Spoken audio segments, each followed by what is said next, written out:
പറഞ്ഞൊരു കാര്യം എന്താ, BJP ആർഗ്യുമെന്റ് എന്താ, ഇത് സ്ഥാപിച്ചവരൊക്കെ വിദേശത്തുള്ള ഏതോ ആളുകളാണ്, അവർക്ക് വേറെ ഏതോ പൊളിറ്റിക്കൽ മൂവ്മെന്റ് ആയിട്ട് ബന്ധമുണ്ട്, ഈ മൂവ്മെന്റ് ഇന്ത്യയുടെ ഉള്ളിൽ നിന്ന് തന്നെ തുടങ്ങണം എന്നെന്താ നിർബന്ധമുള്ളത്?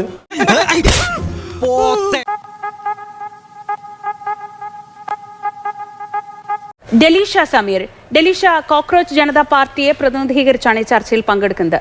എന്താണ് ഡെലീഷയെ പോലൊരു കുട്ടിയെ ഈ കൂട്ടായ്മയിലേക്ക് ആകർഷിച്ച ഘടകം? എപ്പോഴാണ് ഡെലീഷ ഇതിനെക്കുറിച്ച് അറിയുന്നതും ഈ കൂട്ടായ്മയുടെ ഭാഗമാവുന്നതും ഇതേക്കുറിച്ച് സംസാരിക്കാൻ തുടങ്ങുന്നത്? നമ്മുടെ ഈ കോക്രോച്ച് ജനതാ പാർട്ടി എന്ന് പറയുന്നത് ഒരു മൂവ്മെന്റ് ആയി മാറിക്കഴിഞ്ഞു. അതായത് ഇതൊരു പൊളിറ്റിക്കൽ പാർട്ടി അല്ല, ഇതൊരു മൂവ്മെന്റ് ആണ്, യൂത്ത് ഡ്രിവൻ മൂവ്മെന്റ് ആണ്.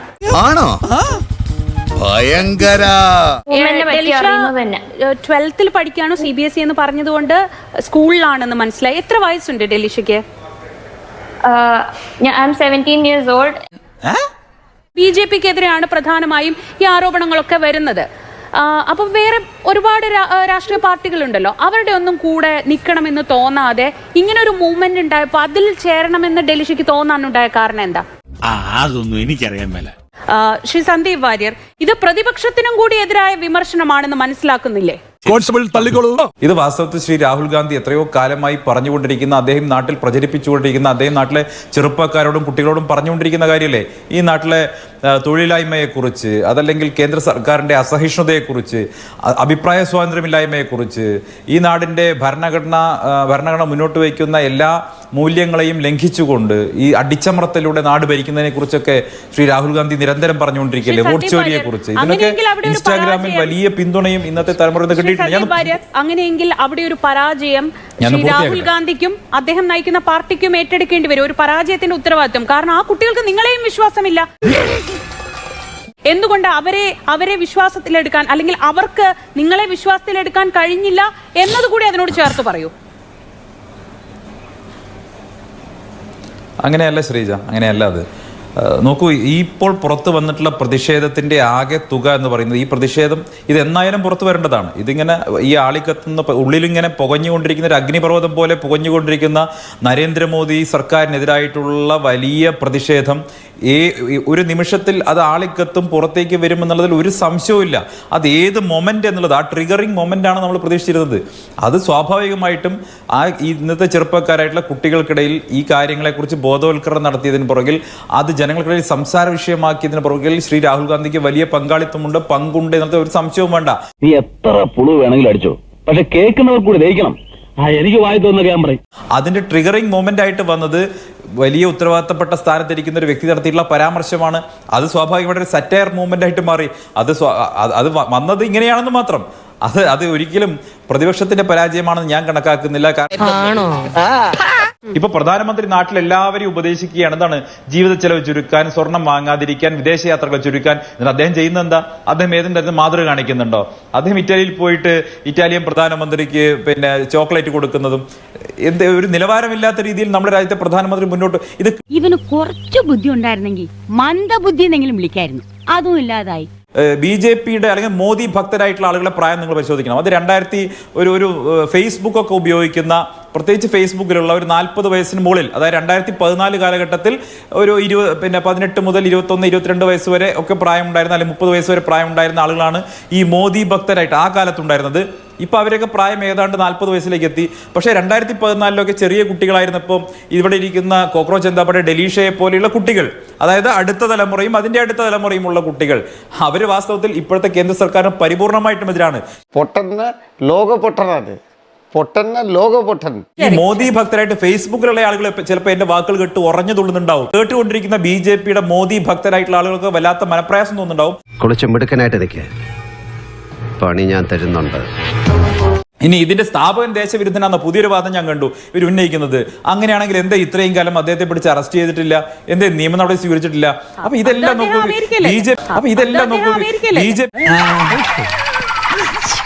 ഇതിന്റെ പര്യവസാനം എന്ന് പറയുന്നത് ഈ ഏകാധിപതിയുടെ തീർച്ചയായിട്ടുമുള്ള അനിവാര്യമായിട്ടുള്ള പതനമാണ്.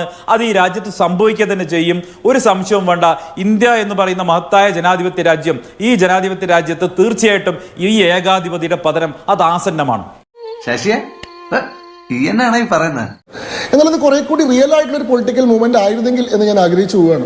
ഈ കോക്രോച്ച് ജനതാ പാർട്ടി പോലെയുള്ള ഒരു സെറ്റാറിക്കൽ, ഒരു മീം ബേസ്ഡ് ഇന്റർനെറ്റ് പൊളിറ്റിക്കൽ മൂവ്മെന്റിലല്ലാതെ യഥാർത്ഥത്തിൽ ഈ രാജ്യത്തിന്റെ ഇൻസ്റ്റിറ്റ്യൂഷനിന്റെ ഭാഗമായിക്കൊണ്ട് തന്നെ ഒരു യുവജന സംഘടനയുടെ ഭാഗമായി പ്രവർത്തിക്കാനും എന്തെങ്കിലും തരത്തിൽ ഗ്രൗണ്ടിൽ മാറ്റങ്ങൾ വരുത്താൻ സാധിക്കുന്ന വണ്ണത്തിലുള്ള ഇടപെടലുകൾ നടത്താനും ഈ തലമുറ തയ്യാറായെങ്കിൽ അതിന് കുറെ കൂടി റിസൾട്ട് ഉണ്ടാക്കാൻ സാധിക്കുമായിരുന്നു എന്നുള്ളതാണ് എൻ്റെ വിശ്വാസം. അതെന്റെ വിമർശനമായി ഞാൻ ആദ്യമേ മുന്നോട്ട് വെക്കുകയാണ്.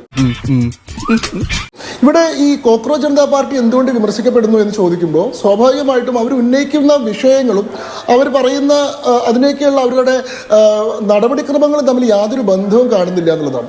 ഇങ്ങനെ ഒരു മൂവ്മെന്റ് തുടങ്ങാനുള്ള കാരണമായി പറഞ്ഞത് ചീഫ് ജസ്റ്റിസ് ഓഫ് ഇന്ത്യ നടത്തിയിട്ടുള്ള യുവാക്കൾക്കെതിരെ നടത്തിയിട്ടുള്ള മോശം പരാമർശം എന്നാണ്. ആ പരാമർശം ചീഫ് ജസ്റ്റിസ് തന്നെ വിശദീകരിച്ചിട്ടുള്ളതാണ്.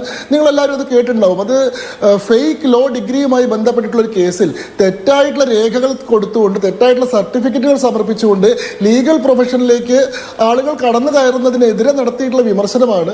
ഇത്തരത്തിൽ വിദ്യാഭ്യാസമില്ലാത്ത അല്ലെങ്കിൽ ജോലിക്ക് കൊള്ളരുതാത്ത ആളുകൾ അവർ ആക്ടിവിസ്റ്റുകളായിട്ട് മാറുന്നു, അവർ RTI ആക്ടിവിസ്റ്റുകളായിട്ട് മാറുന്നു, അവർ കോക്രോച്ചസ് ആയി മാറുന്നു എന്നത് യഥാർത്ഥത്തിൽ അർഹതയില്ലാതെ വ്യാജ ഡിഗ്രികൾ നിർമ്മിച്ചുകൊണ്ട് തൊഴിലിടത്തിലേക്ക് കടന്നു കയറാൻ ശ്രമിച്ചവരെ പറ്റി പറഞ്ഞതാണ്, യുവാക്കളെ പറ്റി പറഞ്ഞതല്ല എന്ന് ചീഫ് ജസ്റ്റിസ് തന്നെ വിശദീകരിച്ചു. അങ്ങനെയാണെങ്കിൽ ആ മൂവ്മെന്റ് അവിടെ അവസാനിക്കേണ്ടതാണ്. കാര്യമത് സത്യമാണെങ്കിലും എനിക്ക് അംഗീകരിച്ചു കൊടുക്കാൻ പറ്റുമോ? നമ്മൾ അവരുടെ വെബ്സൈറ്റിൽ പോകുമ്പോൾ അവർ പറയുന്നത് ഈ പറയുന്ന ഒരു സെറ്റാരിക്കൽ, ഒരു മീം ബേസ്ഡ് ആയിട്ടുള്ള ഒരു പൊളിറ്റിക്കൽ മൂവ്മെന്റ് ആണ്. ഇതിന്റെ ഭാഗമാകണമെങ്കിൽ നിങ്ങൾക്ക് 4 യോഗ്യതകൾ വേണം എന്നാണ് അവർ പറയുന്നത്. ആദ്യത്തെ യോഗ്യത നിങ്ങൾക്ക് തൊഴിലില്ലാതിരിക്കണം, നിങ്ങൾ അൺഎംപ്ലോയിഡ് ആയിരിക്കണം. രണ്ടാമത്തെ യോഗ്യത നിങ്ങൾ മടിയനായിരിക്കണം. നിങ്ങൾക്ക് ജോലി ഇല്ലാണ്ടിരുന്നാൽ മാത്രം പോരാ, ജോലി ചെയ്യാൻ നിങ്ങൾക്ക് മനസ്സും ഉണ്ടാവരുത്, നിങ്ങൾ മടിയന്മാരായിരിക്കണം. പറഞ്ഞിട്ടില്ല. മൂന്നാമത്തെ നിങ്ങൾ ക്രോണിക്കലി ഓൺലൈൻ ആയിരിക്കണം. ഒരു ദിവസം ചുരുങ്ങിയത് 11 മണിക്കൂറെങ്കിലും നിങ്ങൾ ഓൺലൈനിൽ ഇരിക്കുന്ന ആളായിരിക്കണം. ബാക്കി എല്ലാ കാര്യങ്ങളും മാറ്റി വെച്ച് ഓൺലൈനിലായിരിക്കണം നിങ്ങളുടെ പൂർണ്ണമായിട്ടുള്ള ശ്രദ്ധ. നാലാമത്തത് നിങ്ങൾ ക്യാൻ റാൻഡ് പ്രൊഫഷണലി എന്നാണ് അവർ പറയുന്നത്. നിങ്ങൾക്ക് റാൻഡ് എന്നതിന് മലയാള വാക്ക് ചെലക്കുക എന്നാണെന്നാണ് എനിക്ക് തോന്നുന്നത്. കുറച്ചുകൂടി നല്ല വാക്കുണ്ടെങ്കിൽ അങ്ങനെ സൂചിപ്പിക്കാം. അങ്ങനെ നിങ്ങൾക്ക് ഒരു കാര്യത്തെ പറ്റിയിട്ട് വളരെ പ്രൊഫഷണലായിട്ട് നിർത്താതെ വർത്തമാനം പറയാൻ സാധിക്കണം. ഈ 4 യോഗ്യതകളുള്ള ആളുകൾക്ക് എല്ലാവർക്കും ഈ കോക്രോച്ച് ജനതാ പാർട്ടിയുടെ ഭാഗമായി മാറാൻ സാധിക്കും. അവർ പറയുന്നത്, അവരുടെ ആശയം തന്നെ പറയുന്നത് secular socialist democratic and lazy എന്നതാണ്. അതായത് മടിയന്മാർക്ക് വേണ്ടിയിട്ട് ഞങ്ങളൊരു പ്രസ്ഥാനം തുടങ്ങുന്നു എന്നാണ് പറയുന്നത്. അങ്ങനെ തുടങ്ങുന്ന പ്രസ്ഥാനം മുന്നോട്ട് വെക്കുന്ന ആശയങ്ങൾ ആദ്യഗതിയിൽ ഇതൊന്നും ആയിരുന്നില്ല. ഇപ്പോഴാണ് പിന്നീട് ധർമ്മേന്ദ്ര പ്രധാൻ രാജിവെക്കണം, നീറ്റ് പരീക്ഷയുടെ പ്രശ്നം എന്നൊക്കെ പറയുന്നത്. ആദ്യം മുന്നോട്ട് വെച്ചിട്ടുള്ള 5 പോയിന്റ് അജണ്ട എന്തായിരുന്നു? ആദ്യം മുന്നോട്ട് വെച്ചിട്ടുള്ള ഒന്ന്, വിരമിക്കുന്ന ചീഫ് ജസ്റ്റിസുമാർ പിന്നീട് രാജ്യസഭയിലെ അംഗങ്ങളാവാൻ പാടില്ല എന്നുള്ളതാണ്. ഇത് BJPക്കെതിരായിട്ടുള്ള രാഷ്ട്രീയ വിമർശനമാണോ? ഞാൻ ചോദിക്കട്ടെ, വിരമിക്കുന്ന ചീഫ് ജസ്റ്റിസുമാർ രാജ്യസഭയിലെ അംഗമായിട്ടുള്ള അനുഭവം കോൺഗ്രസിന്റെ ഭരണകാലത്ത് ഉണ്ടായിട്ടില്ലേ? എനിക്കൊന്നും ഓർമ്മ വരുന്നില്ല ഈശ്വര. നീ കിടന്ന് ഉരുളൊന്നും വേണ്ട, ഇക്കാര്യമേ എനിക്ക് നല്ല ഓർമ്മയുണ്ട്. രണ്ടാമത്തത് പറയുന്നത് വനിതകൾക്ക് 50% സംവരണം വേണം, ക്യാബിനറ്റിലും വേണം, പാർലമെന്റിലും വേണം എന്നുള്ളതാണ്. ആരാണ് അതിനെ അനുവദിക്കാത്തത്? BJPയുടെ നേതൃത്വത്തിൽ വനിതകൾക്ക് 33% സംവരണം കൊണ്ടുവരാൻ വേണ്ടി നിയമ ഭേദഗതി കൊണ്ടുവന്നപ്പോൾ അതിനെ ഒറ്റക്കെട്ടായിട്ട് എതിർത്ത് തോൽപ്പിച്ചിട്ടുള്ളത് ഇവിടുത്തെ പ്രതിപക്ഷ പാർട്ടികൾ എല്ലാവരും കൂടി ചേർന്നിട്ടാണ്. മീഡിയ ഹാൻഡിലുകൾ, അതെനിക്ക് വളരെ കൗതുകരമായി തോന്നി. കാരണം ഇവർ ഡെമോക്രസിക്ക് വേണ്ടി നിലനിൽക്കുന്നു എന്നാണ് ഇവർ പറയുന്നത്. പക്ഷെ അംബാനിക്കും അദാനിക്കും ഇൻവെസ്റ്റ്മെന്റ് ഉള്ള എല്ലാ മീഡിയ ഹാൻഡിലുകളുടെയും ലൈസൻസ് റദ്ദാക്കണമെന്നോ ലൈസൻസ് റദ്ദാക്കണം എന്നാണ് പറയുന്നത്. അപ്പൊ നിങ്ങൾ ഒരു പക്ഷത്ത് നിങ്ങൾ ജനാധിപത്യത്തിന് വേണ്ടി നിലനിൽക്കുന്നു എന്ന് പറയുന്നു, മറ്റൊരു പക്ഷത്ത് നിങ്ങൾക്ക് ഇഷ്ടമല്ലാത്ത ആളുകളുടെ മാധ്യമ സ്ഥാപനങ്ങളെ എല്ലാം അടച്ചുപൂട്ടണമെന്ന് പറയുന്നു. ഇത് രണ്ടും തമ്മിൽ എങ്ങനെയാണ് ഒത്തുപോകുന്നതെന്ന് എനിക്ക് മനസ്സിലാവുന്നില്ല. അടുത്ത കാര്യം ഈ ഡിഫെക്ഷനുമായി ബന്ധപ്പെട്ടിട്ടാണ്. ഒരു MLA MP പാർട്ടി മാറുകയാണെങ്കിൽ അവർക്ക് 20 വർഷത്തേക്ക് അയോഗ്യത കൽപ്പിക്കണം എന്നുള്ളതായിരുന്നു മറ്റൊരു പ്രധാനപ്പെട്ട ആവശ്യം. കൂറുമാറ്റത്തിനെതിരെയാണ് ആ നിലപാട്. ഇത് എന്നെ ഉദ്ദേശാണ്, എന്നെ തന്നെ ഉദ്ദേശാണ്, എന്നെ മാത്രം ഉദ്ദേശാണ്. ഇതൊന്നും BJP ആയിട്ടുള്ള മുദ്രാവാക്യങ്ങളല്ല. ഇതെല്ലാം ജനറലി രാജ്യത്തെ യൂത്തിന്റെ ചില ആവശ്യങ്ങളെ മുന്നോട്ട് വെച്ചുകൊണ്ടുള്ളതാണ്. എന്നാൽ വളരെ പെട്ടെന്ന് അതിനൊരു BJP ടേൺ വരികയാണ്. ഇതിലേക്ക് യുവാക്കളുടെ പങ്കാളിത്തം ഉണ്ടാവുന്നത് കാണുന്ന സമയത്ത് വളരെ കൃത്യമായിട്ടുള്ള അജണ്ടകളോട് കൂടിയിട്ടുള്ള ചില ആളുകൾ അതിലേക്ക് കടന്നു കയറുകയും അതിന്റെ താല്പര്യത്തെ ഡൈവേർട്ട് ചെയ്യാൻ ശ്രമിക്കുകയും ചെയ്യാണ്.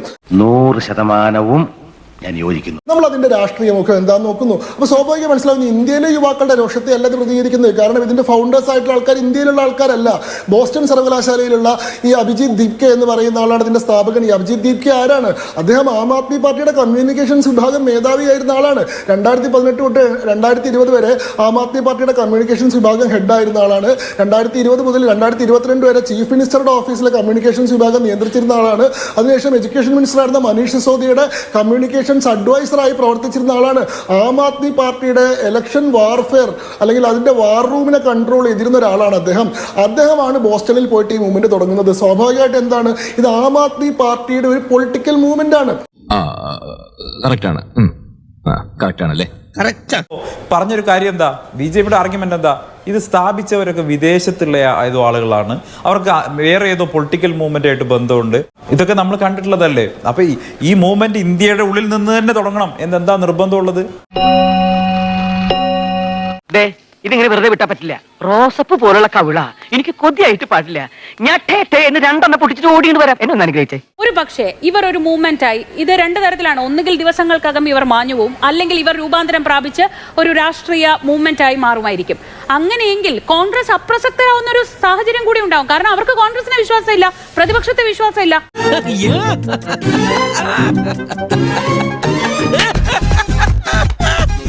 അവരും BJP-യും നേർക്കുനേർ വരുന്ന ഒരു സാഹചര്യം അങ്ങനെയൊന്ന് അങ്ങ് മുന്നിൽ കണ്ടു നോക്കൂ. അവരെവിടെയും കോൺഗ്രസിനെ വിശ്വാസമില്ലെന്നോ പ്രതിപക്ഷത്തെ വിശ്വാസമില്ലോ ഒന്നും പറഞ്ഞിട്ടില്ല. അതുകൊണ്ടല്ലേ അവർ നിങ്ങളുടെ ഒപ്പം ചേരാതെ അവർ വേറെ മൂവ്മെന്റ് ആയി നിൽക്കുന്നത്. 4-5 ദിവസമല്ലേ ആയിട്ടുള്ളൂ. ഇതിന്റെ പൊളിറ്റിക്സ് ഒക്കെ എന്തിനാ പറയുന്നത്? എന്ത് ശ്രീജ ഇങ്ങനെയൊക്കെ പറയുന്നത്? 4-5 ദിവസം മുമ്പ് തുടങ്ങിയ ഇൻസ്റ്റാഗ്രാം പേജിനെ കുറിച്ചാണ് ചർച്ച നടക്കുന്നതെങ്കിൽ ആലോചിക്കേണ്ടത്. 4-5 ദിവസം മുൻപ് ഇവിടെ ഏതെങ്കിലും തരത്തിൽ സഖ്യകക്ഷികളെ തേടിക്കൊണ്ടിരിക്കുന്നുണ്ടോ? ഇതിന്റെ ഒഫീഷ്യൽ ഭാരവാഹികൾ ആരാണെന്ന് അറിയോ? 20.9 മില്യൺ അതാ ഞാൻ പറയുന്നത്. ശ്രീജ ആയിക്കോട്ടെ, ശ്രീജ ബി റിയലിസ്റ്റിക്. 5 ദിവസം കൊണ്ട് പോയിട്ട് അവരോട് സഖ്യകക്ഷി ചർച്ച നടത്താൻ പറ്റുമോ? അല്ലെങ്കിൽ കോൺഗ്രസിനോട് പിന്തുണ വയ്ക്കാൻ പറ്റുമോ? അവര് ഉന്നയിച്ച വാദങ്ങളോടാണ് ഞങ്ങൾക്ക് അഭിപ്രായ ഐക്യമുള്ളത്. ചേട്ടായി നമ്പർ മറക്കണ്ട, ഞങ്ങൾ തന്നതേ ചോറ് തന്നെയാ. ഏത് സ്ഥാപനത്തിനും ചീത്തപ്പേരുണ്ടാക്കാൻ കച്ച കെട്ടി നടക്കുന്ന ചില ചെറ്റകളുണ്ടാവും. ഇവിടെയുണ്ട്. അതാ ഈ അവതാരം. തൽക്കാലം ഇത്രയും മതി. വരട്ടെ.